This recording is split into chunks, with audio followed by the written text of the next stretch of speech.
Level playing field নিয়ে সমস্যা নেই জানালেন প্রধান উপদেষ্টা, সবাইকে গণভোটে অংশ নেওয়ার আহ্বান পরিবেশ উপদেষ্টার। দ্বিতীয় দিনের আপিল শুনানিতে বৈধতা পেলেন 58 জন, বাতিল 7। ভোটে সহিংসতা ঠেকাতে মাঠ প্রশাসনকে সিইসির নির্দেশ। নতুন আইপিও খসড়ায় আমদানি নীতিতে বড় পরিবর্তনের ইঙ্গিত বাণিজ্য উপদেষ্টার। আমদানি নির্ভরতার কারণেই এলপিজি সংকট বলছেন বিশেষজ্ঞরা। এবং 10 জেলায় বইছে মৃদু শৈত্যপ্রবাহ, সর্বনিম্ন তাপমাত্রা তেঁতুলিয়ায়, সারা দেশে বেড়েছে ঠান্ডাজনিত রোগের প্রকোপ।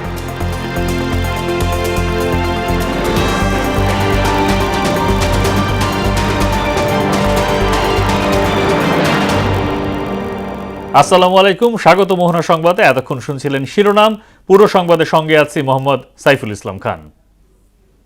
প্রধান উপদেষ্টা প্রফেসর মোহাম্মদ ইউনূসের সঙ্গে সাক্ষাৎ করেছেন ইউরোপীয় ইউনিয়নের নির্বাচন পর্যবেক্ষক মিশনের প্রধান ইয়ার ইয়াপস। রোববার দুপুরে যমুনায় এ সাক্ষাৎ অনুষ্ঠিত হয়।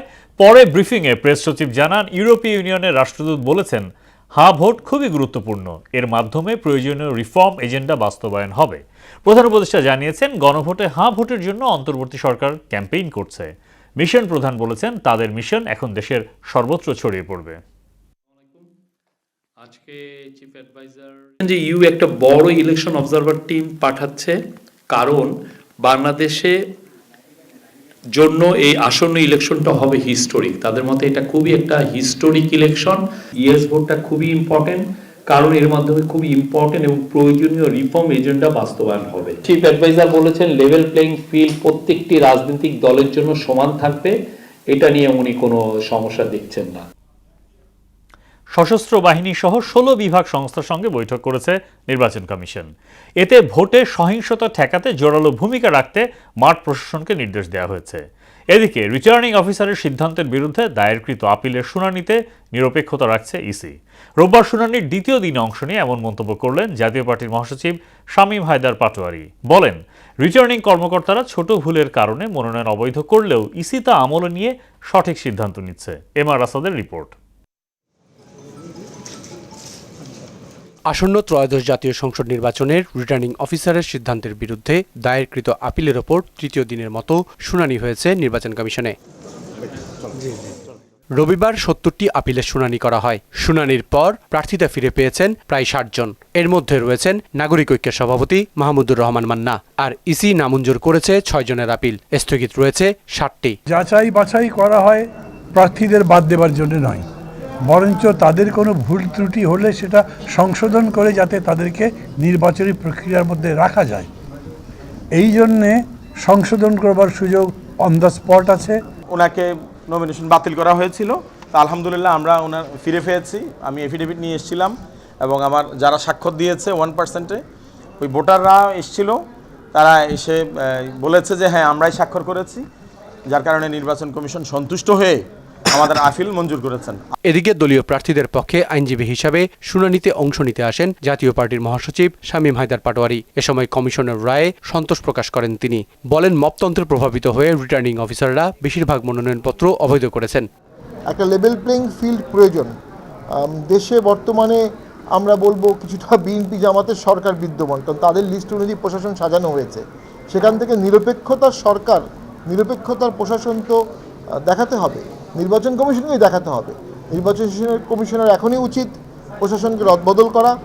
এদিকে নির্বাচন কমিশনার আবুল ফজল মোহাম্মদ সানাউল্লাহর সভাপতিত্বে আইনশৃঙ্খলা পরিস্থিতি নিয়ে সশস্ত্র বাহিনী সহ 16 বিভাগ এবং সংস্থার সঙ্গে বৈঠক করায় নির্বাচন কমিশন। ভোটে সহিংসতা ঠেকাতে আরও জোরালো ভূমিকা রাখতে মাঠ প্রশাসনকে নির্দেশ দেয় ইসি। এমআর আসাদ, মোহনা সংবাদ, ঢাকা। সবাইকে গণভোটে অংশ নেওয়ার আহ্বান জানিয়ে পরিবেশ উপদেষ্টা সৈয়দা রিজওয়ানা হাসান বলেছেন, সংস্কার চাইলে গণভোটে হাঁকে জয়ী করতে হবে। রোববার ঢাকা উত্তর সিটি কর্পোরেশনের নাগরিক পদক 2025 প্রদান অনুষ্ঠানে প্রধান অতিথির বক্তব্যে একথা বলেন তিনি। অনুষ্ঠানে নগর উন্নয়ন, পরিবেশ সংরক্ষণ ও সামাজিক সেবায় বিশেষ অবদানের স্বীকৃতি হিসাবে 8টি ক্যাটাগরিতে সম্মাননা দেওয়া হয়। অনুষ্ঠানে উপস্থিত উপদেষ্টারা ও বিশিষ্টজনেরা একটি বৈষম্যহীন নতুন বাংলাদেশ গড়ার লক্ষ্যে নাগরিকদের সরাসরি সম্পৃক্ত হওয়ার আহ্বান জানান। প্রত্যেকটা নাগরিককে তার ভোটাধিকার প্রয়োগে সচেতন এবং সতর্ক হতে হয়।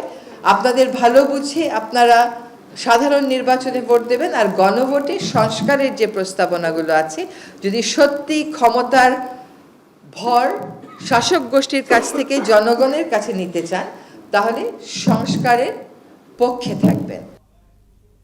আগামীর বাংলাদেশ বিনির্মাণে ৭১ ও ২৪ জুলাইকে ধারণ করে এগিয়ে যেতে হবে বলে মন্তব্য করেছেন বিএনপির ভাইস চেয়ারম্যান বরকতুল্লাহ বুলু। বলেন, সামনে কঠিন লড়াই অপেক্ষা করছে, সেখানে ঐক্যের কোনো বিকল্প নেই। আর দলীয় চেয়ারপারসন উপদেষ্টা আব্দুস সালাম আশা প্রকাশ করেন, তারেক রহমানের নেতৃত্বেই মানুষের মৌলিক অধিকার নিশ্চিত হবে। রোববার নয়াপল্টনে প্রয়াত বেগম জিয়ার জন্য আয়োজিত দোয়া মাহফিলে এসব কথা বলেন তারা। তানজিদ ভুইয়ার প্রতিবেদন। নয়াপল্টনে ভাসানী মিলনায়তনে প্রয়াত বিএনপি চেয়ারপারসনের জন্য দোয়া এবং মিলাদ মাহফিলের আয়োজন করে জিয়া মঞ্চ। এতে বিএনপির প্রতিষ্ঠাতা শহীদ প্রেসিডেন্ট জিয়াউর রহমান, বেগম খালেদা জিয়া এবং চেয়ারম্যান তারেক রহমানের জন্য বিশেষ দোয়া করা হয়। অনুষ্ঠানে বিএনপি চেয়ারপারসনের উপদেষ্টা আব্দুস সালাম বলেন, দেশে গভীর সংকট চলছে, এখান থেকে বেরিয়ে দেশকে এগিয়ে নিতে তারেক রহমানের নেতৃত্বের উপর সবাইকে আস্থা রাখতে হবে। দেশটা একটা সংকটের মধ্যে আছে, এখনো গণতন্ত্রটা আমরা ফিরে পাই নাই। আগামী দিনে তারেক রহমানকে যাতে আমরা রাষ্ট্র ক্ষমতায় নিয়ে আসতে পারি, তাহলে এই দেশে গণতন্ত্রটা আবার আমরা ফিরে পাবো, এই দেশের মানুষের মৌলিক অধিকার ফিরে পাবো। আর বিএনপি ক্ষমতায় থাকলে শিক্ষা, সংস্কৃতি এবং অর্থনীতিতে আমূল পরিবর্তন হয় বলে জানান দলের ভাইস চেয়ারম্যান বরকতুল্লাহ বুলু। বাংলাদেশের অন্যান্য সকল উন্নয়ন, এই দুটি সেক্টর বাংলাদেশ টিকে আছে শহীদ প্রেসিডেন্ট জিয়া রহমান এবং বেগম খালেদা জিয়ার শাসন আমলের উপর ভিত্তি করে। দেশের আমরা ঐক্যবদ্ধ থাকতে হবে, আমাদের স্বাধীনতার সার্বভৌমত্ব, আমার দেশে গণতন্ত্র, মানুষের উন্নয়ন, আমরা সবাই যেন দেশটাকে গড়ে তুলে। তারেক রহমান যে কথাটি বলেন, আমাদের শেষ কথা হচ্ছে ঐক্য, ঐক্য, ঐক্য, আর সবার আগে বাংলাদেশ। তার অভিযোগ, স্লো পয়জনিং এর মাধ্যমে বেগম খালেদা জিয়াকে মৃত্যুর মুখে ঠেলে দেয় আওয়ামী লীগ। ওনার একটি ছেলে বিদেশে বিনা চিকিৎসা, আর একটি ছেলে 17 বছর বিদেশে ছিলেন, দেশে আসতে পারে নাই। ওনাকেও একটি ঢাকার জেলখানা, যে মানুষ বাসযোগ্য নয়, সেই জেলখানায় ওনাকে রেখেছেন, স্লো পয়জনিং করেছেন। তারপরেও উনি হাসিনার নামটি একটিবারের জন্য উচ্চারণ করেনি।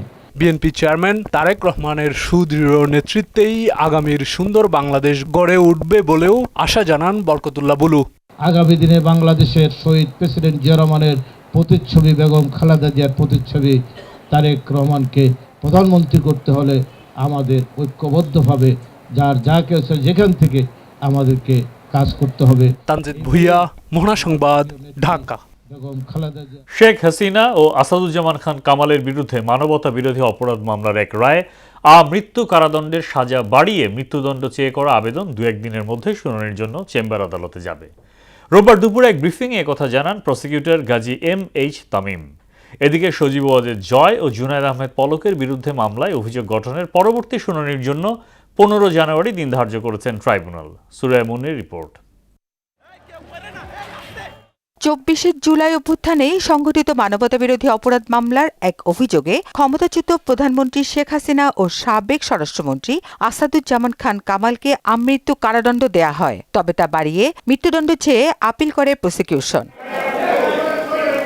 রোববার দুপুরে ট্রাইব্যুনালের সাংবাদিকদের প্রসিকিউটর গাজী MH তামিম জানান, শিগগিরই আমৃত্যু কারাদণ্ডের সাজা বাড়ানোর আবেদন শুনানির জন্য চেম্বার আদালতে যাবে। আমরা এ সপ্তাহেই ওই মামলার, অর্থাৎ সাবেক প্রধানমন্ত্রী শেখ হাসিনা সহ যে 3 জনের মামলা, ওই মামলার কনসাইজ স্টেটমেন্ট প্রস্তুত করেছি এবং আমরা এটাকে ফিক্স করার জন্য একটা অ্যাপ্লিকেশন দিব কাল অথবা পরশুদিনের মধ্যে, যেটা চেম্বার জজে আমরা যাব। চেম্বার জজে শুনানির পরে এটি চলে যাবে ফুল কোর্টে। ফুল কোর্টের মাননীয় প্রধান বিচারপতির সমন্বয়ে যে বেঞ্চ, ওনারা সিদ্ধান্ত নেবেন যে এটা কবে শুনানি করবে। এদিকে জুলাই অভ্যুত্থানে ইন্টারনেট বন্ধ করে হত্যার নির্দেশ সহ 3টি সুনির্দিষ্ট অভিযোগ হাসিনাপুত্র সজীব ওয়াজেদ জয় ও সাবেক ICT প্রতিমন্ত্রী জুনায়েদ আহমেদ পলকের বিরুদ্ধে অভিযোগ গঠনের পরবর্তী শুনানির জন্য 15 জানুয়ারি দিন ধার্য করেন আন্তর্জাতিক অপরাধ ট্রাইব্যুনাল। সজীব ওয়াজেদ জয়ের বিরুদ্ধে ডকুমেন্টারি আমি কোনো কিছু পাই নাই। একজনের বরাত দিয়ে সালমান F রহমানের সাহেবের সাথে জনাব জুনায়েদ আহমেদ পলকের কি কথাবার্তা হয়েছে, তার ভিত্তিতে তাকে আসামি করা হয়েছে। কিন্তু সজীব ওয়াজেদ জয় ডাইরেক্টলি জনাব জুনায়েদ আহমেদ পলককে কোনো কিছু নির্দেশনা দিয়েছে, আদেশ দিয়েছে, এ ধরনের কোনো কিছু প্রসিকিউশন পক্ষ থেকে। জয়ের পক্ষে রাষ্ট্রনিযুক্ত আইনজীবী মঞ্জুর আলম বলেন, আইনি সীমাবদ্ধতার মধ্যেই আসামিকে খালাসের চেষ্টা করা হবে। আমি এগুলো পর্যালোচনা করব, পর্যালোচনা করে আমার যে ডিফেন্স আমি সেটা বিজ্ঞ আদালতে উপস্থাপন করব। এদিকে ট্রাইব্যুনাল 2-এ সাভারের আশুলিয়ায় 6 মরদেহ পোড়ানো সহ 7 জনকে হত্যা মামলায় আসামি পক্ষের সাফাই সাক্ষ্য গ্রহণ শুরু হয়েছে। সুরাইয়া মুন্নি, মোহনা সংবাদ, ঢাকা। কুমিল্লা 2 আসনের সীমানা পরিবর্তন করে নির্বাচন কমিশনের গেজেট অবৈধ ঘোষণার হাইকোর্টের রায় স্থগিত করেছেন চেম্বার আদালত। রোববার আপিল বিভাগের চেম্বার বিচারপতি রেজাউল হকের আদালত এই আদেশ দেন। আদালতে ইসির পক্ষে ছিলেন অ্যাডভোকেট কামাল হোসেন মিয়াজি। এর আগে কুমিল্লা 2 আসনের সীমানা পরিবর্তন করে নির্বাচন কমিশনের গেজেট অবৈধ ঘোষণার রায়ের বিরুদ্ধে আপিল বিভাগে আবেদন করে নির্বাচন কমিশন। গত 8 জানুয়ারি কুমিল্লা 2 আসনের সীমানা পরিবর্তন করে নির্বাচন কমিশনের গেজেট অবৈধ ঘোষণা করেন হাইকোর্ট। একই সঙ্গে কুমিল্লা 2 আসনের সীমানা আগের অবস্থায় ফিরিয়ে দিয়ে 24 ঘন্টার মধ্যে গেজেট প্রকাশের নির্দেশ দেন আদালত। চেম্বার জজ আমাদের এই আবেদন শুনে ইসির যে সিদ্ধান্ত সেটাকে বহাল রেখেছে এবং দাউদকান্দি 1, দাউদকান্দি এবং মেঘনা এবং কুমিল্লা 2, হোমনা এবং তিতাস বহাল রেখেছে। আমদানি নীতি আদেশে বড় পরিবর্তন এনে 2025 থেকে 28 মেয়াদের জন্য নতুন আইপিও খসড়া তৈরি করা হয়েছে বলে জানান বাণিজ্য উপদেষ্টা শেখ বশিরউদ্দিন। রোববার সচিবালয়ে নতুন আমদানি নীতি আদেশ সংক্রান্ত এক বৈঠকের পর সাংবাদিকদের এ তথ্য জানান তিনি। বলেন, আইপিএল ইস্যুর কারণে বাংলাদেশ ভারত বাণিজ্যে প্রভাব পড়বে না। বাংলাদেশ উদার বাণিজ্যে বিশ্বাসী। এ সময় রমজান উপলক্ষে দ্রব্যমূল্য পর্যালোচনায় 19 জানুয়ারি এক সভা আয়োজনের কথাও জানান বাণিজ্য উপদেষ্টা। ক্যাবিনেট কর্তৃক অ্যাপ্রুভ হওয়ার পরে আপনারা ক্যাবিনেটের মাধ্যমেই সংবাদ সম্মেলনের মাধ্যমে জানতে পারবেন যে পরিবর্তনগুলো, যে উদারীকরণের প্রচেষ্টা আমরা করছি, সহজীকরণের জন্য যে প্রচেষ্টা করছি, আমাদের ট্রানজ্যাকশন ইনস্ট্রুমেন্ট থেকে শুরু করে আমাদের কনফর্মিটি অ্যাসেসমেন্ট, আমাদের যে রেগুলেটরি রিকোয়ারমেন্টসগুলো আছে সেগুলোকে আমরা আরও সহজীকরণ কীভাবে করতে পারি। আমাদের এই মুহূর্তে আমরা কোনো কিছু দেখছি না যে কোনো প্রভাব পড়বে, এরকম কোনো কিছু আমরা দেখতে পাচ্ছি না। রান্নাঘর থেকে সিএনজি স্টেশন, সবখানেই তীব্র গ্যাস সংকটে দিশেহারা নগরবাসী।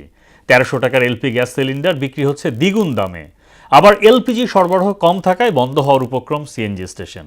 বিশেষজ্ঞরা বলছেন, বছরের পর বছর এলএনজিতে আমদানি নির্ভরতার কারণে জ্বালানি খাত ও অর্থনীতিতে বড় ঝুঁকি তৈরি হয়েছে। দীর্ঘমেয়াদী সমাধানে গ্যাস উত্তোলনের বিকল্প নেই। আরও জানাচ্ছেন উষা ফেরদৌস। একটু যে 7টা কি 6টার দিকে উঠবো, ওঠা যায় না, তাহলে তো চুলাতে গ্যাস পাই না বা সিরিয়াল থাকে এরকম। প্রতিদিনই দেখা যাচ্ছে আমি আরেকজনের ঘর থেকে একবেলা রান্না করে নিয়ে আসতেছি, কারণ আমার 3টা বাচ্চা ঘরে। গ্যাস সংকটে কয়েকদিন ধরেই এমন দুর্বিষহ পরিস্থিতি নগরবাসীর। 2 সপ্তাহের বেশি সময় ধরে তরলীকৃত পেট্রোলিয়াম গ্যাস এলপিজির তীব্র সংকটে দিশেহারা মানুষ। সঙ্গে যুক্ত হয়েছে প্রাকৃতিক গ্যাসের সরবরাহ সংকট। রান্নার চুলা জ্বালাতেই হিমশিম খাচ্ছেন গৃহিণীরা। আবার এলপিজি সিলিন্ডার সংকটে বন্ধ অনেক ব্যবসা প্রতিষ্ঠান। আগের মতনই আছে, এখন কি অবস্থা হবে? বেশি টাকা দিলে পাওয়া যায়, নাহলে পাওয়া যায় না, গ্যাস সিলিন্ডার নাই। টাকা নিয়ে ঘুরতেছি, তারপরে তো গ্যাস নাই। ওই 2-4-5 দোকানে গেলাম, ওই সাইডে দোকান আছে, গ্যাস চাই, গ্যাস নাই। শুধু বাসাবাড়ি বা হোটেলেই নয়, চলমান এলপিজি সংকটে বিপাকে পড়েছেন সিএনজি স্টেশনের ব্যবসায়ীরা। অনেক এলপিজি স্টেশন কার্যত বন্ধের দ্বার প্রান্তে। গ্যাস পাওয়া যায় না, 2 বার করে গ্যাস নেওয়া লাগে, 1-1.5 ঘন্টা 2 ঘন্টা লাইনে থাকা লাগে। কোনো পাম্পে বলতেছে এলপিজি নাই। আসলে এটা কেন বা এই সমস্যা কেন শুরু হইলো, এটা আমরা আসলে উপদেষ্টার কাছে জানতে চাই। 3টে স্টেশন ঘুরে তখন এখানে আসলাম আর কি। কোথাও গেলে 500 টাকা, কোথাও নেই। 2 দিন ঘোরার পরে এই যে এখন আর কি পেলাম আর কি গ্যাস। এটা তো বিশাল অর্থনৈতিক একটা বিপর্যয়। পেট্রোবাংলার তথ্য অনুযায়ী Bangladesh gas fields company limited BGFCL 2024-25 অর্থ বছরে গ্যাস উৎপাদন করেছে 5314 মিলিয়ন ঘনমিটার, যা আগের অর্থ বছরের চেয়ে 523 মিলিয়ন ঘনমিটার কম। এমন পরিস্থিতিতে সরকারকে গ্যাস আমদানি ও স্থানীয় উত্তোলন বাড়ানোর তাগিদ দিলেন জ্বালানি বিশেষজ্ঞরা। যদি প্রচুর পরিমাণে অনুসন্ধান এবং উৎপাদন খুব খনন করা হয়, বাংলাদেশ কেবলমাত্র নিজস্ব চাহিদাই মেটাতে পারবে না, বরং বিদেশে গ্যাস রপ্তানি করার মতো গ্যাস আছে বলে আমরা বিশ্বাস করি। এই মুহূর্তে আমাদের আমদানি নির্ভরতার উপর নির্ভর করা ছাড়া উপায় নাই। এটা আমাদের আমাদের নিজের দোষই হয়েছে। এলএনজি সরবরাহ চেইন বাধাগ্রস্ত হলে দেশের সামগ্রিক অর্থনীতিতে বড় ধরনের বিপদের আশঙ্কাও জানান এই বিশেষজ্ঞ। উষা ফেরদৌস, মোহনা সংবাদ, ঢাকা। সাবেক স্বেচ্ছাসেবক দল নেতা আজিজুর রহমান মোসাব্বির হত্যায় মূল শুটার জিন্নাত সহ 4 জনকে গ্রেফতার করেছে ডিবি পুলিশ। আটক 4 জনের রাজনৈতিক সম্পৃক্ততা নেই, তবে ব্যবসায়িক দ্বন্দ্বে হত্যাকাণ্ড হতে পারে বলে ধারণা করছে মহানগর গোয়েন্দা পুলিশ। রোববার বিকেলে মিন্টো রোডের ডিএমপি মিডিয়া সেন্টারে আয়োজিত ব্রিফিংয়ে তথ্য জানান ডিএমপির গোয়েন্দা প্রধান শফিকুল ইসলাম।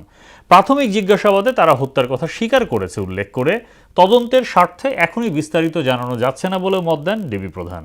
শিগগিরই এ মামলার চার্জশিট দেওয়া হবে বলেও জানান তিনি। গোয়েন্দা পুলিশের কয়েকটি টিম ঘটনাস্থলে উপস্থিত হয়ে ঘটনাস্থলের আশেপাশে সিসি ফুটেজ ক্যামেরা সংগ্রহ করে এই অভিযান পরিচালনা করে।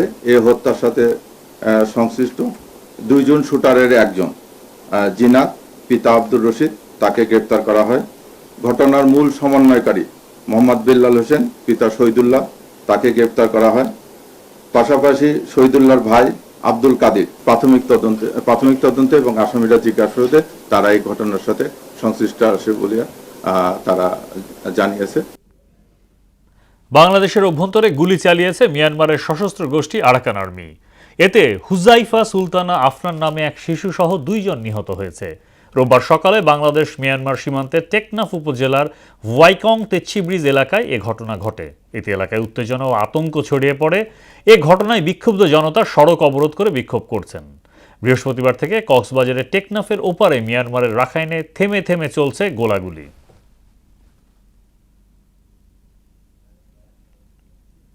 তেঁতুলিয়া, রংপুর, খুলনা সহ দেশের 10টি অঞ্চলে চলছে মৃদু শৈত্যপ্রবাহ। রোববার দেশের সর্বনিম্ন তাপমাত্রা ছিল পঞ্চগড়ের তেঁতুলিয়ায় 7.3 ডিগ্রি সেলসিয়াস, আর ঢাকায় তাপমাত্রা 14.6 ডিগ্রি সেলসিয়াস। আবহাওয়াবিদ ডক্টর মোহাম্মদ ওমর ফারুক জানিয়েছেন, দক্ষিণ বঙ্গোপসাগরে নিম্নচাপ সৃষ্টি হয়েছে, যা শ্রীলঙ্কা উপকূল অতিক্রম করে বাংলাদেশে বিস্তৃত হয়েছে, যার প্রভাবে দেশের বিভিন্ন জায়গায় শীতের তীব্রতা কিছুটা কম হচ্ছে। কাল রাতে দেশের বিভিন্ন অঞ্চলে রাতের তাপমাত্রা কমতে পারে, তবে 14 জানুয়ারির পর থেকে নিম্নচাপের প্রভাব কেটে যাবে, তখন শীতের তীব্রতা কিছুটা বাড়বে। দক্ষিণ বঙ্গোপসাগরে একটা নিম্নচাপ ছিল, যেটা গতকালকে শ্রীলঙ্কা উপকূল অতিক্রম করছে। এর প্রভাবে যে একটা মেঘমালা, সেই মেঘমালা বাংলাদেশ পর্যন্ত এসে পড়েছে, যার কারণে গতকালকে দেশের বেশিরভাগ জায়গায় তাপমাত্রা বেড়েছে। সামনে যে রাত আছে, সেই রাতে আবার এই তাপমাত্রাটা কমে যেতে পারে, কারণ এই মেঘমালাটা কেটে যেতে পারে। মেঘমালা কেটে গেলে তখন রাতের তাপমাত্রা আবার কমে যাওয়ার সম্ভাবনা রয়েছে। ফলে এখন যেটা মৃদু শৈত্যপ্রবাহ এরিয়া আছে, সেখান থেকে কিছুটা হলেও 2-1 স্টেশন বাড়তে পারে। এদিকে সারা দেশে তীব্র শীতে বেড়েছে ঠান্ডাজনিত রোগের প্রকোপ। নিউমোনিয়া, ডায়রিয়া ও শ্বাসকষ্ট সহ বিভিন্ন রোগের চাপ সামলাতে হিমশিম খাচ্ছে হাসপাতাল কর্তৃপক্ষ। প্রতিনিধিদের পাঠানো তথ্যে জানাচ্ছেন মাহমুদা আক্তার। শীতের তীব্রতা বাড়ার সঙ্গে সঙ্গে কিশোরগঞ্জ জেলায় বেড়েছে ঠান্ডাজনিত রোগীর সংখ্যা। এ কারণে ভিড় বেড়েছে জেলার 250 শয্যার জেনারেল হাসপাতালে। বিশেষ করে শিশু ও নবজাতকদের মধ্যে আক্রান্তের হার বেশি দেখা যাচ্ছে। 5-6 বমি আসছে, আর এই কারণে দ্রুত গতিতে হাসপাতালে নিয়ে আসছে। ঠান্ডাটা নিকলি সাইড একটু বেশি বাইরে গেছে গা, বাইরে দাও না গা, আমার শ্বাসকষ্টটা বাইরে গেছে গা। প্রয়োজনের তুলনায় জনবল কম থাকায় চিকিৎসা সেবা দিতে হিমশিম খাচ্ছেন চিকিৎসক ও নার্সরা। মূলত হাঁপানি, তারপর নিউমোনিয়া, এই রোগীগুলো বেশি ভর্তি হচ্ছে। চিকিৎসক স্বল্পতা রয়েছে, আমাদের স্থান স্বল্পতা রয়েছে, অক্সিজেন পর্যাপ্ত আছে, আমাদের অন্যান্য যে নেবুলাইজার মেশিন এগুলো স্বল্পতা আছে। শীতে নরসিংদী জেলার বিভিন্ন হাসপাতালে বয়স্ক ও শিশুদের মধ্যে দেখা দিয়েছে শ্বাসকষ্ট, সর্দি ও জ্বর সহ নানা রোগ। ঠান্ডা, জ্বর, কাশি ও শ্বাসকষ্ট নিয়ে হাসপাতালে ভর্তি হচ্ছেন রোগীরা। জ্বর ছিল, কাশি ছিল, তারপরে চোখ খুলে তাকাইতো না, আর মানে কিছুই খাইতো না। প্রতিদিনই হাসপাতালে বাড়ছে শিশু ও বয়স্ক রোগীর সংখ্যা। সবাইকে সচেতন হওয়ার পাশাপাশি পরামর্শ মেনে চলার তাগিদ দিয়েছেন চিকিৎসকরা। শিশুদের এবং বৃদ্ধদের দিকে বেশি খেয়াল রাখা উচিত। শীতে শিশুরা বেশি করে আক্রান্ত হচ্ছে। শীত তীব্র পড়লে ডায়রিয়ার প্রাদুর্ভাব দেখা দেয়। এটা ভাইরাস ডায়রিয়া হতে পারে, এটাকে কোল্ড ওয়েভ ডায়রিয়া বলে। এক্ষেত্রেও আমাদের সতর্ক থাকতে হবে। এদিকে তীব্র শীতে বিপর্যস্ত সিরাজগঞ্জের জনজীবন। হাসপাতালগুলোতে বাড়ছে ডায়রিয়া, নিউমোনিয়া সহ ঠান্ডাজনিত রোগীর সংখ্যা। বিশেষ করে বয়স্করা নিউমোনিয়া ও ডায়রিয়া ঝুঁকিতে পড়েছেন।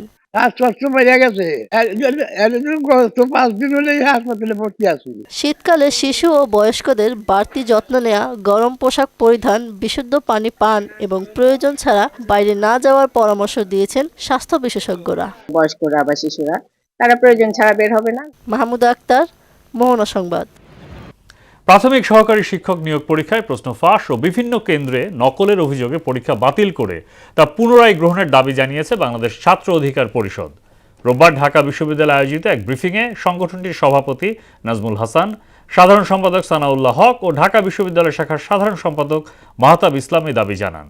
এছাড়াও প্রশ্ন ফাঁসের সঙ্গে জড়িতদের গ্রেফতার ও বিচারের দাবি জানানো হয়। গত 9 জানুয়ারি প্রাথমিক সহকারী শিক্ষক নিয়োগ পরীক্ষা যে অনুষ্ঠিত হয়েছে সেই পরীক্ষা বাতিল করতে হবে। বাতিল করে পরবর্তীতে সরকারের সুবিধা মতো সময় তারা যেন সেই পরীক্ষার আবার নির্ধারণ করতে পারে। এই যে প্রশ্নফাঁস চক্র এবং ডিজিটাল দুর্নীতির সাথে যারা জড়িত তাদেরকে সর্বোচ্চ শাস্তির আওতায় আনতে হবে। টানা 2 বছর লোকসানের কারণে পান চাষ থেকে মুখ ফিরিয়ে নিচ্ছেন নোয়াখালীর চাষিরা। উৎপাদনের তুলনায় খরচ বেশি এবং ন্যায্য মূল্য না পাওয়ায় হতাশ চাষিরা। সরকারি প্রণোদনার দাবি তাদের, মাঠ পর্যায়ে পরামর্শ দিয়ে সহায়তা করছে কৃষি বিভাগ। মোহাম্মদ সেলিমের প্রতিবেদন, জানাচ্ছেন তাহসিন তারিন। নোয়াখালীর কবিরহাট ও আশপাশের উপজেলায় পান চাষ থেকে মুখ ফিরিয়ে নিচ্ছেন চাষিরা। গত 2 বছর বন্যা ও জলাবদ্ধতার কারণে ঠিকমতো পান গাছ বৃদ্ধি পায়নি, নষ্ট হয়ে গেছে কয়েকটি বরজ। এছাড়া নানা রোগবালাই, পোকামাকড় তো আছেই। এতে প্রতি মাসেই লোকসান গুনতে হয় 20 থেকে 30 হাজার টাকা। এছাড়াও উৎপাদনের তুলনায় খরচ বেশি এবং ন্যায্য মূল্য না পাওয়ায় হতাশ কৃষকরা। সরকারের পক্ষ থেকে সহযোগিতা পেলে পান চাষে আবারও সফলতা আনা সম্ভব বলে মনে করেন তারা। আমরা আমাদের ব্যবসা নিয়ে ভালোভাবে আমরা চলতেছি। গত বছর যে বন্যা হয়েছিল, গত 2 বছর আগে যে বন্যা হয়েছিল, বন্যা আমাদেরকে সব ধ্বংস করে দিয়ে গেছে। সরকার থেকে কিছু যদি অনুদান আমরা পাই, তাহলে আমরা এই ব্যবসাটাকে আরও সহজভাবে আমরা ধরে রাখতে পারবো এবং আমাদের পরিবার পরিজন নিয়ে আমরা সুন্দর করে চলতে পারবো। সরকার থেকে কোনো সাহায্য সহযোগিতা পাই নাই, তবে আসছিল, অনেকে অনেক আশা দিছে, কিন্তু কোনো আশা ফলন হয়নি। বন্যা ও জলাবদ্ধতায় ক্ষতিগ্রস্ত হওয়ায় শঙ্কিত এসব বরজের কর্মরত শ্রমিকরাও। পান বর্ডার ক্ষয়ক্ষতি হয়েছে, যে প্রচুর ক্ষতি হয়েছে। তো মনে হয় আমার 300 বড় চলে গেছে। 2 বার লাগাইছি, লতা কিনে নিয়ে 2বার বন্যায়, 2 বছর বন্যায় চলে গেছে। পান বিক্রি হচ্ছে না, তারপর পয়সা কম, আমরা লোকজন দিয়ে করাই আমাদের ব্যবসাটা করতে পারি না, বুঝছেন, লস। এ কারণে এই তো বড় সোনা নষ্ট হয়ে গেছে। ক্ষতিগ্রস্ত কৃষকদের মাঠ পর্যায়ে বিভিন্ন পরামর্শ দিয়ে সহায়তা করছে কৃষি অধিদপ্তর। কৃষি অফিস থেকে ওনাদের জন্য কোনো সরকারি ওরকম কোনো প্রণোদনা বা সহযোগিতার কোনো ব্যবস্থা নেই। আমরা পরামর্শ দিয়ে থাকি, কিন্তু আমাদের ধান, তারপরে বাদাম, মসুর, মুগ, খেসারি, ফেলন, সরিষা, গম, এগুলোর উপর প্রণোদনা আসে। এগুলোর ক্ষেত্রে বীজ এবং সার সহায়তা আসে, কিন্তু পান এখন পর্যন্ত কখনো আসেনি। যদি আসে, সেক্ষেত্রে আমরা যারা কৃষক আছে তালিকা করে তাদের সহযোগিতা প্রদান করব। নোয়াখালী থেকে পান চাষ যেন হারিয়ে না যায়, সেই জন্য সরকারের নানা ধরনের সহযোগিতা কামনা করেন চাষিরা। তাহসিন তারিন, মোহনা সংবাদ। খেলা খবর, ক্রিকেট। টি-20 বিশ্বকাপে বাংলাদেশের ম্যাচগুলো ভারতের মাটিতে হওয়া নিয়ে সৃষ্ট জটিলতা যেন কাটছেই না। নিরাপত্তার শঙ্কা ও মুস্তাফিজ ইস্যুতে ভারতে খেলতে না যাওয়ার সিদ্ধান্তে অনড় বাংলাদেশ ক্রিকেট বোর্ড। এমন উত্তপ্ত পরিস্থিতির মাঝে বাংলাদেশের ম্যাচগুলো আয়োজনে আগ্রহ প্রকাশ করেছে পাকিস্তান ক্রিকেট বোর্ড। পিসিবি সূত্র জানায়, পাকিস্তানের সব আন্তর্জাতিক মানের ভেন্যু বিশ্বকাপ ম্যাচ আয়োজনের জন্য পুরোপুরি প্রস্তুত। সম্প্রতি চ্যাম্পিয়ন্স ট্রফি এবং আইসিসি নারী কোয়ালিফায়ার সফলভাবে আয়োজন করার অভিজ্ঞতাকে পুঁজি করে আত্মবিশ্বাস দেখাচ্ছে পিসিবি। এদিকে বিপিএলের ঢাকা পর্বের ম্যাচের জন্য টিকিটের দাম প্রকাশ করেছে বিসিবি। সর্বনিম্ন 200 টাকায় দেখা যাবে ঢাকা পর্বের ম্যাচগুলো। গ্র্যান্ড স্ট্যান্ডের টিকিটের জন্য দর্শককে গুনতে হবে 2000 টাকা। আন্তর্জাতিক গ্যালারির উত্তর পার্শ্বের টিকিটের দাম ধরা হয়েছে 1000 টাকা। আন্তর্জাতিক লাউঞ্জের টিকিটের দাম 1000 টাকা। আগামী 15 জানুয়ারি থেকে শুরু ঢাকা পর্ব। রাউন্ড রবিন লিগের শেষ অংশ সহ টুর্নামেন্টের ফাইনাল প্লে অফ সবই মিরপুর স্টেডিয়ামে অনুষ্ঠিত হবে। শেষ করব মোহনা সংবাদ, যাবার আগে শিরোনামগুলো আরও একবার।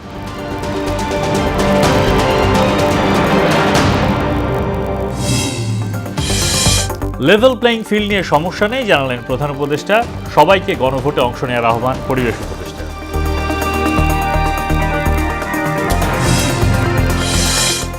দ্বিতীয় দিনের আপিল শুনানিতে বৈধতা পেলেন 58 জন, বাতিল 7। ভোটে সহিংসতা ঠেকাতে মাঠ প্রশাসনকে সিইসির নির্দেশ। নতুন আইপিও খসড়ায় আমদানি নীতিতে বড় পরিবর্তনের ইঙ্গিত বাণিজ্য উপদেষ্টার। আমদানি নির্ভরতার কারণেই এলপিজি সংকট বলছেন বিশেষজ্ঞরা। এবং 10 জেলায় বইছে মৃদু শৈত্যপ্রবাহ। সর্বনিম্ন তাপমাত্রা তেঁতুলিয়ায়, সারা দেশে বেড়েছে ঠান্ডাজনিত রোগের প্রকোপ।